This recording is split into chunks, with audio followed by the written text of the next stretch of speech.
Boa noite, pessoal. Hoje a gente termina a aula de alimentos e vamos começar com a classificação dos alimentos. Quanto às fontes, eles podem ser legais ou também chamados de alimentos familiares, que são fundamentados justamente no direito de família.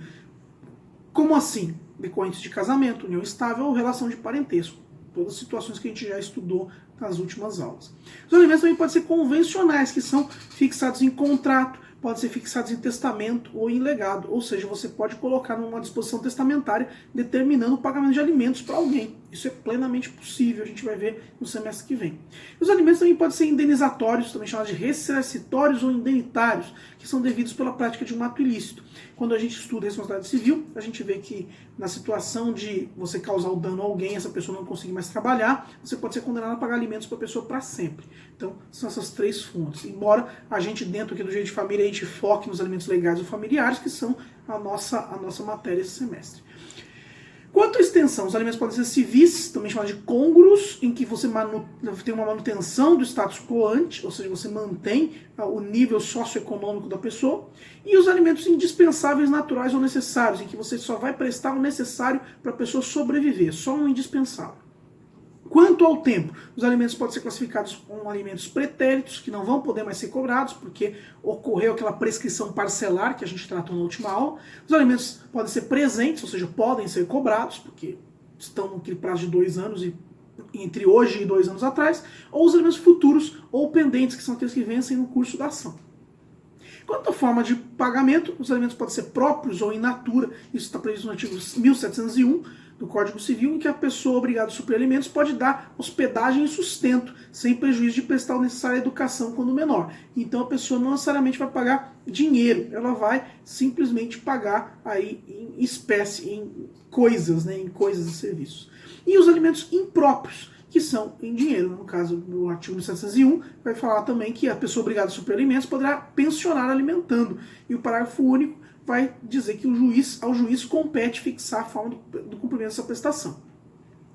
O artigo 533 do CPC fala, inclusive, no parágrafo 4º, que essa prestação alimentícia pode ser fixada tomando por base o salário mínimo. Então, você pode fixar os alimentos com base no salário mínimo, ao contrário de quase todo o resto das coisas no direito, que a gente não pode fixar em salários mínimos, né? Como vocês sabem, isso daí é vedado. Quanto à finalidade, os alimentos podem ser definitivos ou regulares, se forem fixados de forma definitiva. Uma sentença irrecorrível, transitada em julgado, tem que pagar tanto de alimentos. Ótimo. Os alimentos também podem ser provisórios, e que são fixados de imediato por rito especial da lei de alimentos. E a lei de alimentos vocês devem ter estudado em procedimentos especiais, provavelmente. E estão estudando, né? Exige uma prova pré-constituída. Os alimentos provisionais são fixados em outras ações, porque não há prova pré-constituída. Por exemplo, você ingressar com uma ação de reconhecimento e dissolução de união estável acumulada com pedido de alimentos. Não existe uma prova, você vai ter que provar ao longo da ação. O artigo 1706 do Código Civil estabelece que os alimentos provisionais vão ser fixados pelo juiz nos termos da lei processual. E os alimentos transitórios, que são fixados em um determinado período de tempo. São muito comuns os alimentos transitórios em caso de divórcio, dissolução de união estável, em que o casal, né, se separa e aquela pessoa que tem uma condição financeira melhor é condenada a pagar alimentos transitórios para que a outra possa se reinserir no mercado de trabalho. Então, existe essa situação também. Existem algumas novas modalidades de alimentos, os alimentos compensatórios, que sofrem o risco de um parasitismo, no qual se prevê uma prestação periódica de dinheiro quando o divórcio por um cônjuge ao outro, quando o divórcio resultou num desequilíbrio econômico, por conta de uma diferença de estilo de vida e tudo mais. Então, a pessoa paga os alimentos compensatórios como se fosse uma bolada ali, ou algum valor ou periódico, né, em dinheiro, para que a pessoa possa se restabelecer ao nível socioeconômico anterior. Os alimentos gravídicos também são uma nova modalidade de alimentos, que foi previsto na Lei 11.804 de 2008, que vão cobrir o período da gravidez e que sejam decorrentes dessa gravidez as despesas da concepção até o parto. E os alimentos de intuito persone ou globais, que não tem fundamento legal, mas que é a lógica que a pessoa não pormenoriza quanto que cada um integrante da unidade familiar vai receber, mas eles recebem um valor global objetivo, como o próprio nome diz. Com relação agora à questão de culpa, né, fora dessa questão da classificação dos alimentos e novas modalidades, existe toda uma discussão sobre culpa e alimentos. Lembra quando a gente falou de culpa no divórcio, culpa na separação judicial, culpa na perda ou não do sobrenome? volta aqui. Artigo 1694, parágrafo 2º, diz que os alimentos serão apenas indispensáveis à subsistência quando a situação de necessidade resultar de culpa de quem os pleiteia. Então, se a pessoa é culpada por estar naquela situação que precisa de alimentos, então, nesse caso, só merece receber os indispensáveis. Qual que é a lógica de culpa? É a culpada pelo fim do relacionamento. Daí você tem toda aquela desculpa, aquela discussão horrorosa, se a pessoa é culpada, se teve infidelidade, se teve, sei lá, a pessoa violou vários deveres do casamento ou não. E existe toda uma discussão se isso continua ou não depois de toda aquela discussão sobre separação judicial e divórcio que a gente viu da emenda 66. É importante ressaltar que a legislação anterior estabelecia que o culpado recebia qualquer tipo de auxílio, ou seja, ele é culpado, ótimo, vai morrer de fome. Então, houve aí uma evolução no caso em que o cônjuge inocente ou o companheiro inocente pode ser condenado a pagar só o indispensável e não pagar nada. O artigo 1702 vai dizer que na separação judicial litigiosa, sendo um dos cônjuges inocente e sem recursos, vai prestar o culpado a pensão alimentícia. Agora, se quem é o culpado for aquele que está pedindo, daí vai ser só aquele indispensável à sobrevivência pelo artigo 1704, parágrafo único. Bem, e daí tem aqui a discussão. A emenda 66 de 2010 extinguiu ou não a separação judicial? Eu acho que não, mas tem parte da doutrina que acha que sim. E daí a questão que fica é, a culpa se aplica aos alimentos nesse contexto? Para a primeira corrente, que a gente menciona, é impossível discutir culpa na dissolução do casamento, porque não dá mais, você pode simplesmente divorciar e não vai discutir culpa. Se você separar judicialmente, daria, se você for pensar do ponto de vista sistemático do Código Civil. Para a segunda corrente, não tem como se discutir culpa em sede de ação de divórcio, mas uma ação de alimentos dá, porque você tem essa discussão de culpa possível pelo artigo 1694. Então existe essa possibilidade pelo artigo 1694 de se discutir a culpa, parágrafo 2º. E para a terceira corrente, a culpa pode ser debatida em sede de ação de divórcio, inclusive para fixação de alimentos. Qual que seria a teoria correta? Todas estão corretas, pessoal. Por isso que essa daí é uma temática que poderia, inclusive, ser abordada em sede de TCC. E com relação aos alimentos pós-divórcio? A pessoa divorciou. Divorciou, é ex. 2 anos depois, o ex aparece na sua vida pedindo alimentos. Pode ou não pode? O entendimento majoritário é que não tem vínculo de família algum. Então não tem como fixar alimentos depois do fim do casamento. Agora, é importante notar que no momento do divórcio ou dissolução do união estável se pode prever esses alimentos. Mas eu estou falando de uma situação que a pessoa fica 2 anos sem alimentos, não quis, não pediu, não foi colocado isso na escritura de divórcio, não foi colocado em sentença e depois pede. Existe um entendimento minoritário, com base no princípio da solidariedade, que se a pessoa precisar de auxílio após o fim do vínculo, o dever de mútua assistência perduraria se ela não tiver nenhum tipo de parente apto a prestar esses alimentos. É polêmico, porque afinal de contas é seu ex.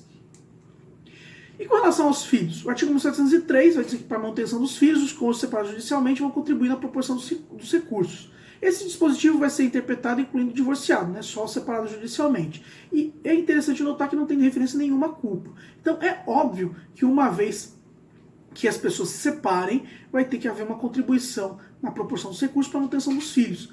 Eu penso até que esse artigo tem mais a ver com filiação, né, não tem a ver com separação. De qualquer forma, está dentro de alimentos, então faz sentido que esteja no 1703.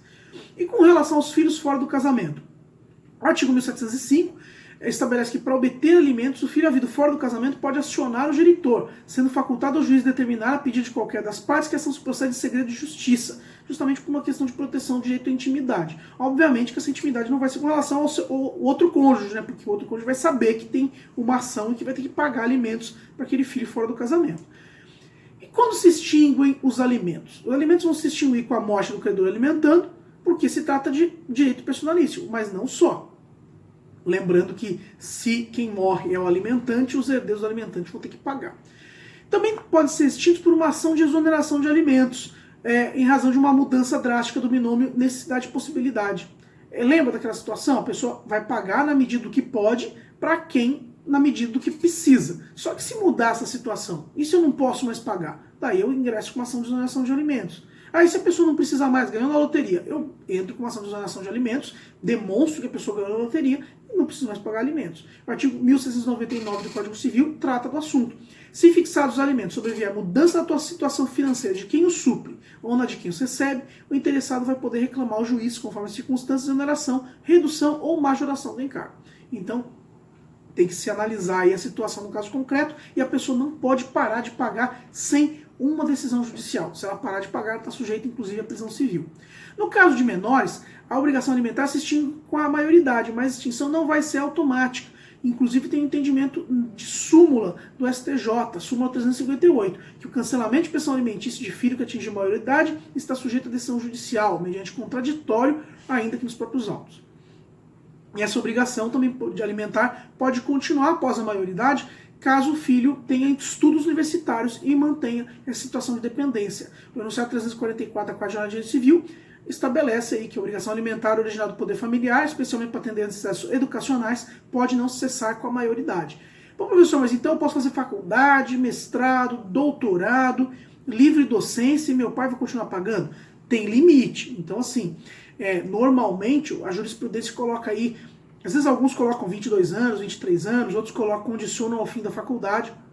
Mas de qualquer forma tem que haver uma certa proporcionalidade, uma razoabilidade aí, que senão você vai cair, obviamente, num caráter parasitário, né? A pessoa vai fazendo um curso atrás do outro para nunca sair da faculdade ou pegando uma DP atrás da outra para poder receber esses alimentos para sempre. Não é o caso.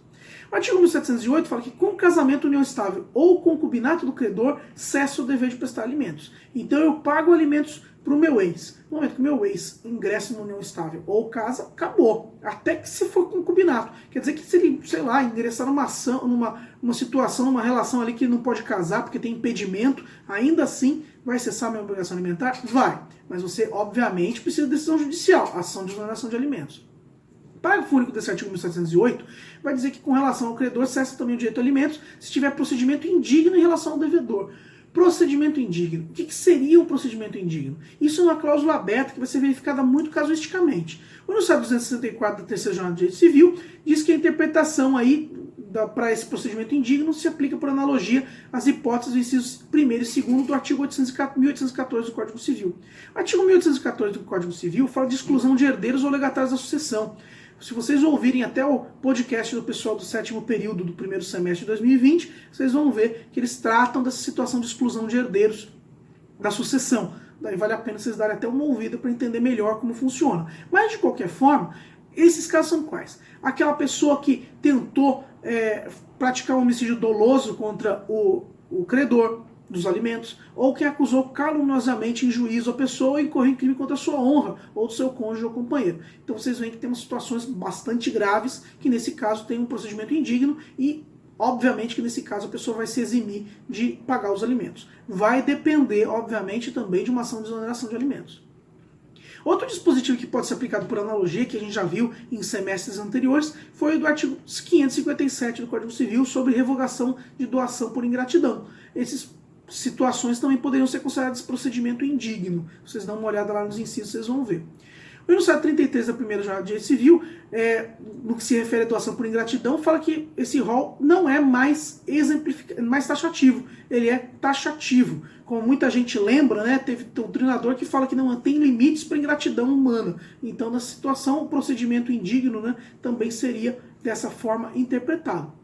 A Maria Berenice Dias ela aponta uma coisa importante, que é importante definir o que é o procedimento indigno para causa de revogação de doação, de herdeiro, para que não haja perseguição à liberdade afetiva do ex-cônjuge. Porque imagina só, o ex-cônjuge recebe alimentos, daí eu estou pagando para o meu ex esses alimentos e eu vejo essa pessoa namorando, indo para balada e tal, curtindo a vida. E eu vou falar que isso é um procedimento indigno e quero parar de pagar. Isso seria uma perseguição à liberdade afetiva, porque ela não está em união estável, essa pessoa não casou de novo, não está nem no concubinato. Então não é justo que eu ingresse com uma ação de exoneração com base na pessoa exercer a sua liberdade afetiva. Então isso tem que ser ponderado também.